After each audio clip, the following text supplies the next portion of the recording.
100 and a PCO2 of about 40. This is interesting.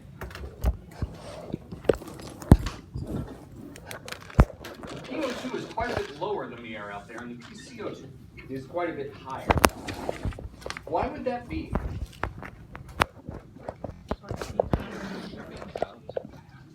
I love it that I'm hearing many answers at once. We're taking carbon dioxide from the blood. Okay, it's receiving CO2 from the blood, I agree. What else? It's PO2 moving out. The partial pressures, we're talking about partial pressures in both. Taking oxygen. Were you? Is PO2 moving into the blood? Okay, so like the CO2 is entering the blood, oxygen is leaving. We've also done something where we've added a bunch of water vapor. Water vapor has a pH2O, a gaseous H2O, which will displace some of the other gases. So that some of the reduction in oxygen is because of that. We've added enough water vapor that it's taking the place of some of the O2. The main one, though, is this.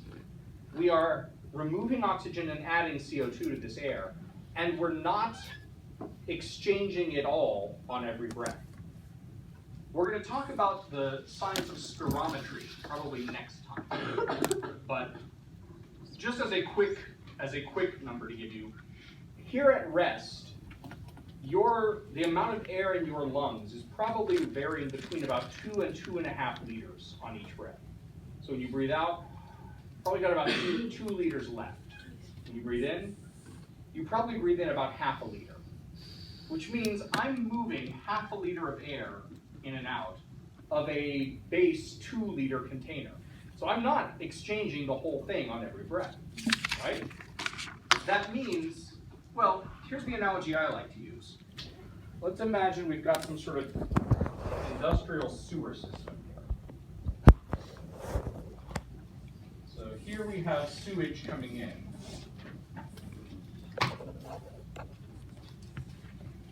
Here we have a water pipe bringing water. So these come in here and mix, and you get a mixture of sewage and water.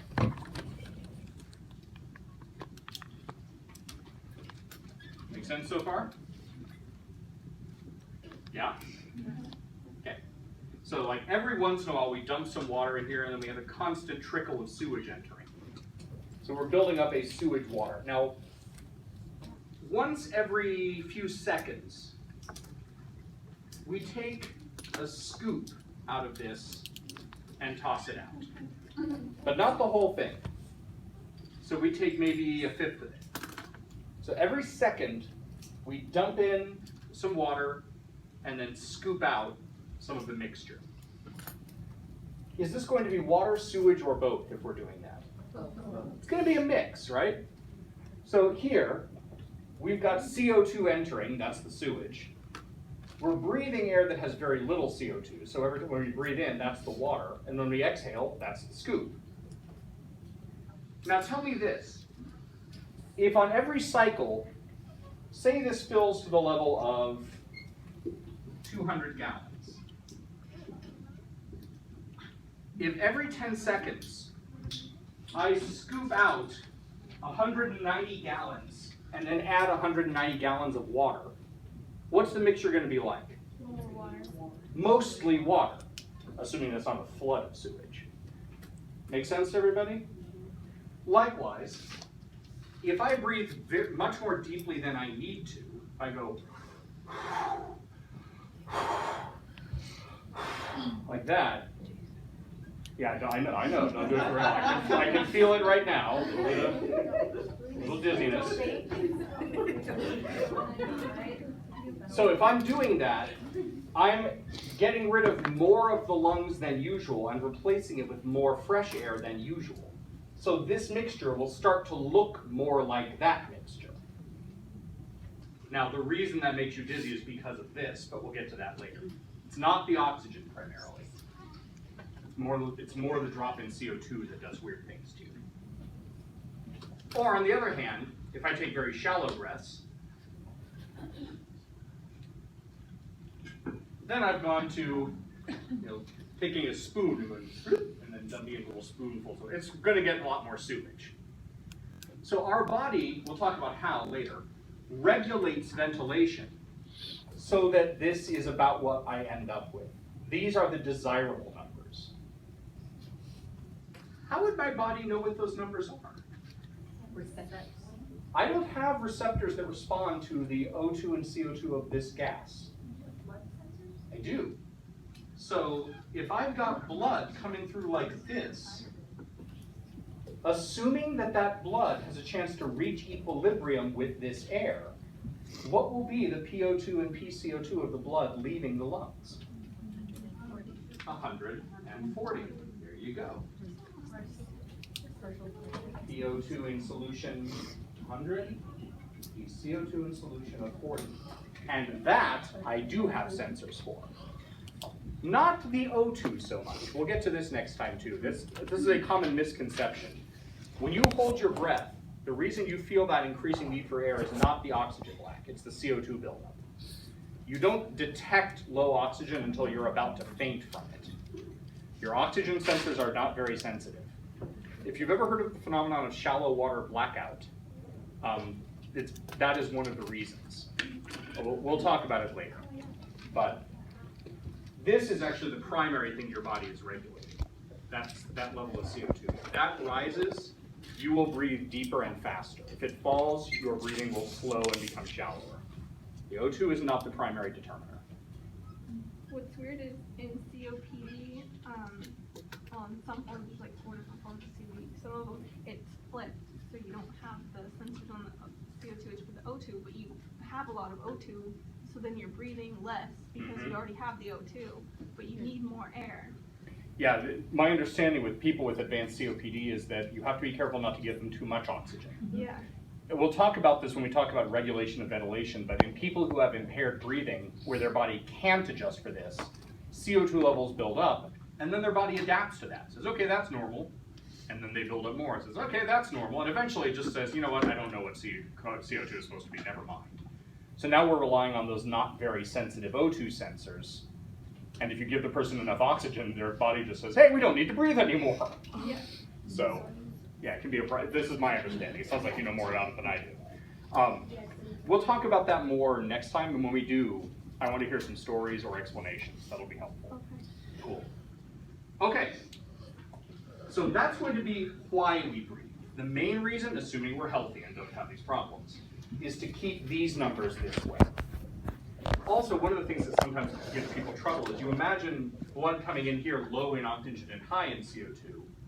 You say, well, it's going to be reaching equilibrium. Shouldn't these numbers be going down if we're sucking oxygen out of it? And yes, which is why we breathe. As you're breathing, you're effectively keeping that regenerated, so that is a non-changing number. So the blood coming out should have whatever characteristics the alveolar air has. Which, if you're on top of, say, Mount Everest, where the PO2 is about 50, leaves you with a bit of a problem. In that the maximum PO2 your arterial blood can have is no greater than the air around you, so 50 or less, which is about that far above what it takes to remain conscious. People who climb things like Mount Everest without supplemental oxygen have written accounts of coming to a fork in the path and taking minutes to figure out which way to go, because their brain is just barely able to work at all, which is why people die up there. So I don't recommend that one. Okay.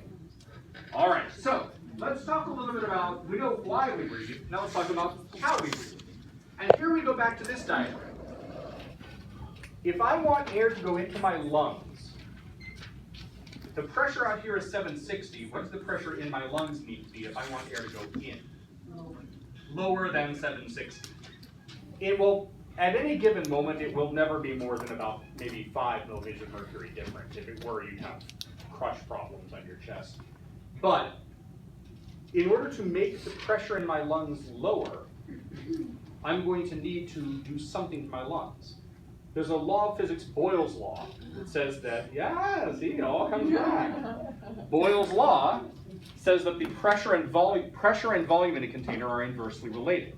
If you make the volume smaller, you make the pressure higher, which is why you can squeeze things out of something by squeezing it. If you make the volume greater, the pressure falls. So if I want the pressure in my lungs to go down, I need to make the volume larger, which means I need to stretch the lungs out. They're not attached to anything, making that a bit of a challenge. So here's how it's going to work. You have undoubtedly had the experience, well, I won't say undoubtedly, but very possibly, had the experience of the flat, wet cookie sheet on the flat countertop. What happens when you have a perfectly flat countertop and you put down a perfectly flat thing which is wet on the underside? It gets stuck. Why is it stuck? Surface tension is part of the answer. Sorry? Water just doesn't adhere that strongly, except insofar as we have surface tension, and that is going to be part of the issue. So, I want you to imagine something. Let's say this is a perfectly water-filled area. There's no air bubbles in there at all. Atmospheric pressure pushing down on this thing is 760 millimeters of mercury, which is equal to about 14.7 pounds on every square inch. If you ever want to feel really claustrophobic, spend a little time thinking about the fact that there's almost 15 pounds pushing in on every square inch of your body surface, all the time. Okay. Now, I'm going to try to lift this thing. Now, if I've got a cookie sheet here and I lift it, I don't have to lift the whole weight of the atmosphere because effectively I've got the same pressure under it pushing up. So that's not an issue. But that's not the case here. If I try to lift this cookie sheet, air cannot immediately get under it. Here's where the surface tension of the water comes into play. So if I lift it a tiny bit, I have created a small area with nothing in it. What's the pressure in there? Effectively zero. You'll get a tiny bit of water vapor, but effectively zero. So I've got about almost 15 pounds per square inch pushing down on it and nothing pushing up on it. If that's a 10 by 10 sheet area that I'm trying to lift, that's 100, so that's 1,470 pounds I'm trying to lift. The weight of a very small car. So that's why it's sticking. You're trying to lift the weight of the Earth's atmosphere. It's kind of a hard part. So how do you get it off the counter? Slide it off the side, that works, or peel it up. Grab the edge and go, if you can break that surface tension, air will rush under it, and then you're okay. So the only issue is, if you try to lift it straight, you're probably going to have some difficulty. It's exactly how suction cups work. So if we've got a suction cup here, I set it on the surface and then I squish it down. Yep, squish it down, expelling the air. And then I let it go and the plastic in the cup springs back some, making an area in here with low pressure. Atmospheric pressure is now forcing it on. In theory, if you did a suction cup down here and carried it up onto the top of the mountain, it might fall off, depending on how well it was sticking. Because as you lower the pressure around it, yeah, it's a hard experiment to carry out, but it might be fun to try. We should send some up on the shuttle. We'll see as it goes up. They all fall off. Anyway, we don't have a shuttle anymore. Okay. Yeah, I know most of you don't even remember the shuttle. Youngsters, get off my lawn. Anyway. Yes, it was, never mind. We'll talk about the shuttle. So let's see how this is going to work with our lungs. Here's my lung encased in a fluid-filled sac. My lung has a certain amount of tendency to collapse, both from the pulling from the surface tension and from the fact that the alveoli have an elastic membrane that's part of their basal lamina, and it's normally stretched a bit, so it's tending to spring back. So my lungs are always trying to pull away. They're always trying to collapse. As the surface of the lung tries to pull away, it's trying to make the pleural cavity larger. It's trying to increase its volume by pulling away from the parietal pleura. If it succeeded, it would create a space with nothing in it, zero pressure. The air in my lungs is at close to atmospheric pressure, which means as my lung tries to collapse, the pressure in my lungs forces it back. The surface of my lung is stuck to the parietal pleura for the same reason that cookie sheet is stuck to the countertop. Yeah. So then why is it when someone has like a through-by-through shot or like a second chest wound or something like that, why does the lung collapse? Pneumothorax? Yeah. Pneumothorax or both? We'll get to that in just a moment. But it's exactly the right question to ask. And actually, I will probably ask you or any other military personnel or medics because I've never seen one, but many military personnel have. So I'll want some issues with that. Anyway, so your lungs are always trying to pull away. They can't because they're creating a negative pressure area in the pleural cavity, which means they're stuck to it. Like the cookie sheet, they can slide around. You can move them around in the cavity. You just can't pull them away. So, if I contract the muscle in my diaphragm, which causes it to flatten, it pulls the parietal pleura with it. This can't get away from the parietal pleura. So if I pull the parietal pleura down, the surface of the lung has to follow, which lowers the pressure in the lung, which means air goes into my lungs. Likewise, if I pull the body wall out, the lungs expand outward, air has to come in. Make sense? It's a very elegant system. The way our lungs work is really cool. And if I want to exhale, all I have to do is stop pulling them out. Remember, my lungs want to collapse. So if I release that pull, the lungs collapse, pulling the body wall and diaphragm with them.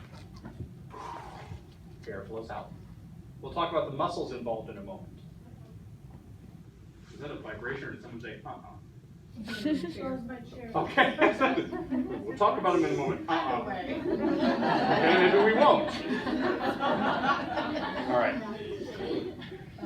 So the question came up. So why is it that when you have a penetrating wound to the thorax, your lungs can collapse? Well, let's say after the next exam, you're very unhappy, and you come up and stab me in the chest with a pencil. However, you're doing it very shallowly, so it doesn't actually penetrate the lung, just the body wall and parietal pleura, which would be virtually impossible given that the pleura are about that far apart. So you just puncture my pleural cavity. Now consider what's happening. The lung is always trying to collapse. Normally it can't because as it collapses, nothing can fill the space it leaves behind. This is a sealed, fluid-filled cavity. But when this part of the lung surface pulls away, can anything get in there to fill the space? Air. So, as this part of the lung pulls in, air can get in to fill that area. If it's a very small wound, that tends to seal with mucus, blood, and other stuff pretty quickly. So you may get a little collapse. The problem is when you try to breathe, when I go, air can get in through here now. So if it's a large enough wound, every time I breathe, it's going to go sucking a little more air in and collapsing the lung a little more. Has anyone had experienced caring for someone with a wound like this? It takes so long. What takes so long? Like, it's not, usually it doesn't happen with the first like couple of breaths. No, unless you have some sort of massive, in which case you probably have bigger problems than a pneumothorax. If you had a big gaping hole here, yeah, your lungs are going to go like a balloon. But yeah, normally it's going to be a fairly slow process as it gradually collapses. Other things that could cause this, though, can be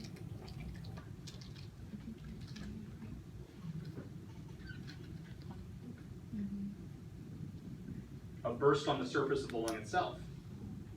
If the air passages in the lung open up to the pleural cavity, this is a scuba injury. If you hold your breath while you're diving and you ascend, remember the air in your lungs is expanding as the water pressure around you goes down, and about 6 feet of ascent is enough to start blowing holes in the surface of your lung. So, I'm really not trying to convince people to do that, just know what you're doing. Get trained, it matters. Okay, so if you have a burst injury on the surface of your lung, air can get into the pleural cavity through that, and you can have the same problem. Or bleeding into the pleural cavity. A blood vessel in there, blood leaks into there, and now it collapses, except now it's filled with blood instead of air. Hemothorax, they call it, as opposed to pneumothorax when you've got air. Or I guess you could have the mix, pneumohemothorax or something like that.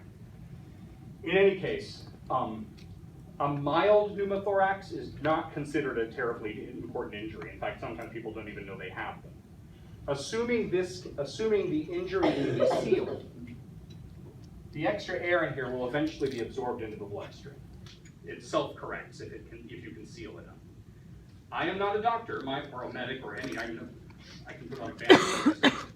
My understanding is that if you have a penetrating wound to the thorax, you cover it with something like saran wrap, some sort of flexible thing which forms a seal. Only on 3 sides. Yeah, theoretically you want one side there so that the air can get out. I guess saran wrap is good for that because if the air is under pressure, it'll push its own way out, but it's harder for it to get in. There are specific bandages for that, if I remember. Petroleum, Sorry? petroleum gauze. Okay, that would make sense. A flexible but sealing thing. In any case, it'll help keep it from getting any worse in theory, or at least slow it down a lot until you can get to the hospital and they can help you. I'm gonna do a chest tube at hospital. So they can start sucking stuff out of it for you. Yeah. I guess sometimes very big needles they suck stuff out of it.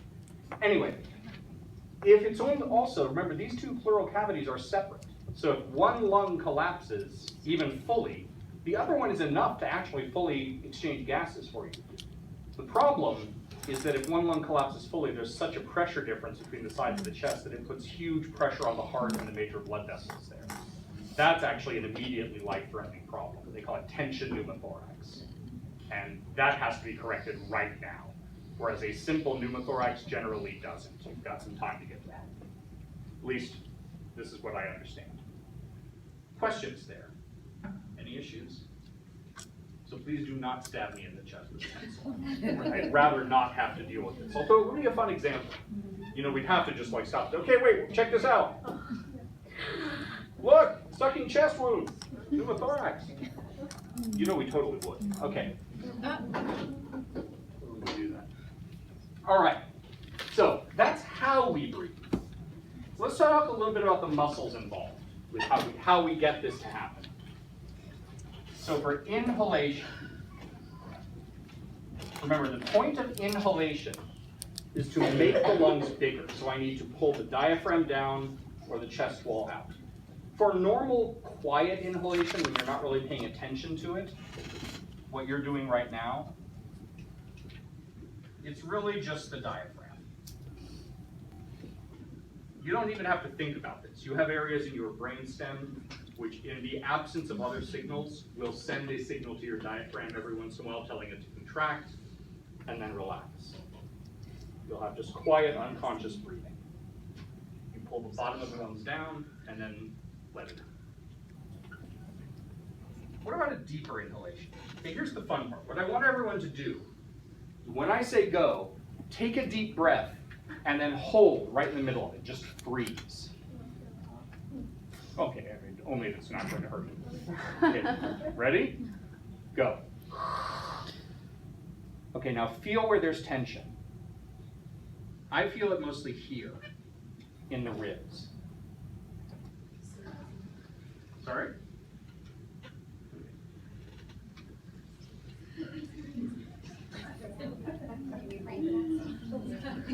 Yes, you can breathe now. The external intercostals, muscles on the outside of the rib cage which pull the ribs up and out. If you take a really deep breath, there's tension here, the sternocleidomastoids. Yep, one of mine too.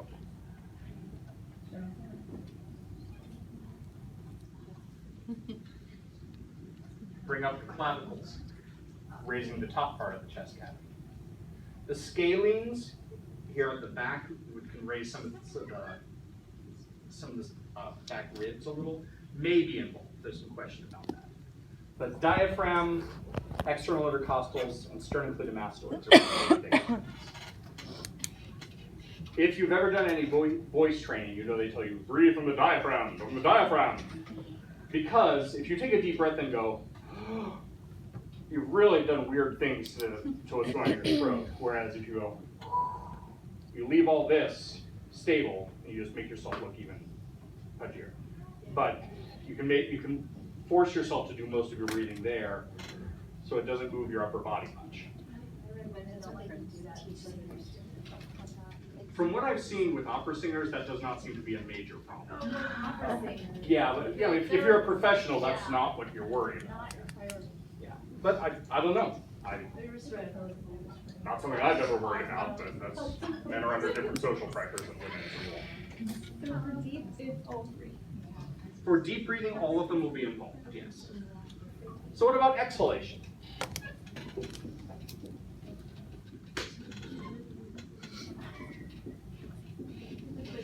For a regular unconscious exhalation, you don't need any muscles. Remember, your lungs collapse on their own. So if I breathe in, and I want to breathe out, all I have to do is stop putting tension on those muscles. And my lungs' natural collapsing tendency will reverse that process. But what if I want to breathe out harder? So try the same thing again. When I say go, take a deep breath, then blow out hard, and then pause right in the middle. Ready? Go. Okay. Where do you feel the tension? Abdominals and here. There's internal intercostals.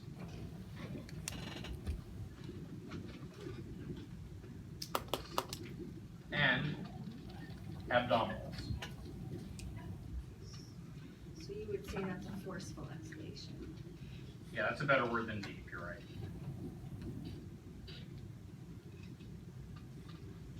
Like when you fall and you lose your breath. It seems like what you've done is temporarily paralyze those muscles, yeah, so it's hard to breathe. Probably. And taking a good blow to the chest can make it hard to use those muscles. So you spend a moment going.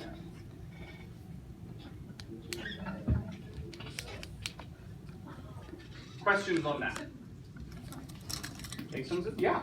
Passive is just relaxing. All you have to do with passive is stop using the muscles of inhalation. Remember, you're stretching your lungs against their tendency to collapse. If you just stop using those muscles, your lungs will pull the muscles back in. We'll touch on this later, but my understanding is people with strong emphysema, sometimes people refer to them as pink puffers in the hospital. Because one of the characteristics of emphysema, again, we'll touch on this later, you don't even have to write it down now, is the destruction of alveoli, leaving you with larger air sacs in there.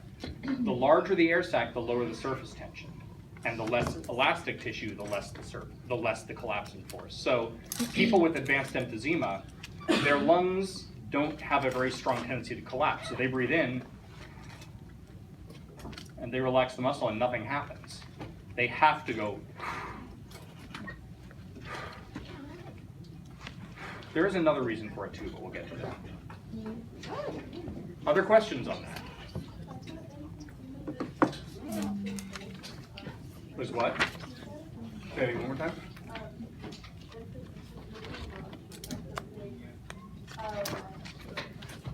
Okay. No apologies. Okay, good enough for one day. Now, the video is in the other rooms,